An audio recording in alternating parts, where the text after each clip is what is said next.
حيث قرر رئيس جامعة الزقازيق دكتور محمد عبد العال تعليق الدراسة بكليات الهندسة لمدة أسبوع، وذلك بسبب احتجاجات الطلاب على نتيجة امتحانات الفصل الدراسي الأول.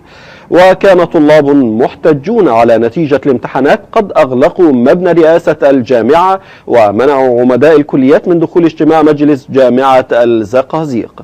للمزيد من التفاصيل انضم إلينا عبر الهاتف أستاذ دكتور حامد عطية نائب رئيس جامعة الزقازيق. أهلا بك معنا دكتور.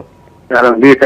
اهلا دكتور، هل لك ان تطلعنا على خلفيات هذا القرار الخاص بتعليق الدراسة ومدى تأثيره على الدراسة في كلية الهندسة بشكل عام؟ نعم، احنا عندنا نتائج الترم الاول بتظهر خلال هذه الايام في جامعة الزقازيق، ومنها ظهرت نتيجة كلية الهندسة.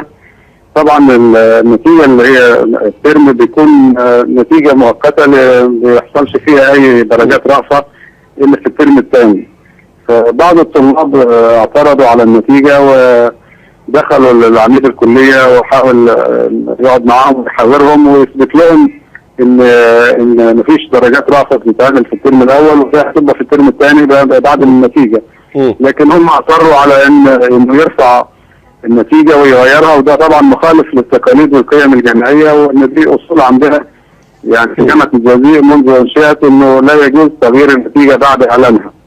لكن اصرار الطلبة بمظاهراتهم واعتصامهم اكثر من يوم، وطبعا كانت امبارح كان في مجلس جامعة حضروا رئيس الجامعة والعمداء والمحافظ، فحصروا المبنى من تحت ومنعوا الموظفين من الدخول والخروج، وبالتالي اصدر رئيس الجامعة قرار بتعليق الدراسة بعد استشارته لوزير التعليم العالي لمدة أسبوع في كلية الهندسة. طيب يا دكتور، يعني اسمح لي، هل كان هناك أي اتصال من قبل إدارة الجامعة وإدارة الكلية بالأمن مثلا لمواجهة مثل هذا الموضوع الذي يعد يعني إيقاف بالقوة للدراسة؟ هل سلكتم هذا المسلك أم لا، ولماذا لم تسلكوه يعني؟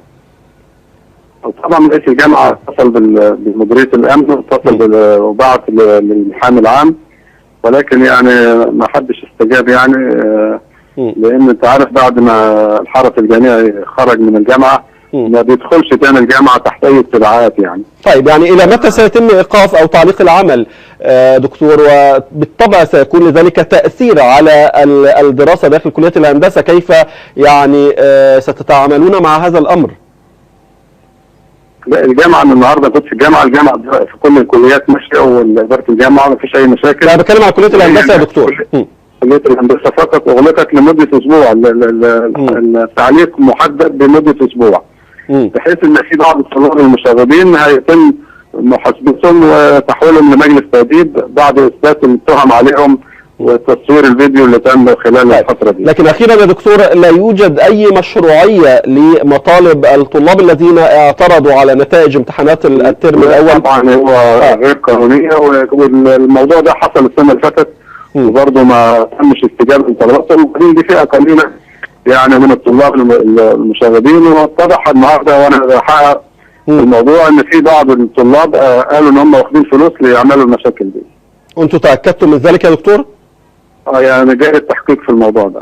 شكرا جزيلا أستاذ دكتور حامد عطية نائب رئيس جامعة الزقازيق، كنت معنا عبر الهاتف. ومن الزقازيق مشاهدينا ننتقل إلى محافظة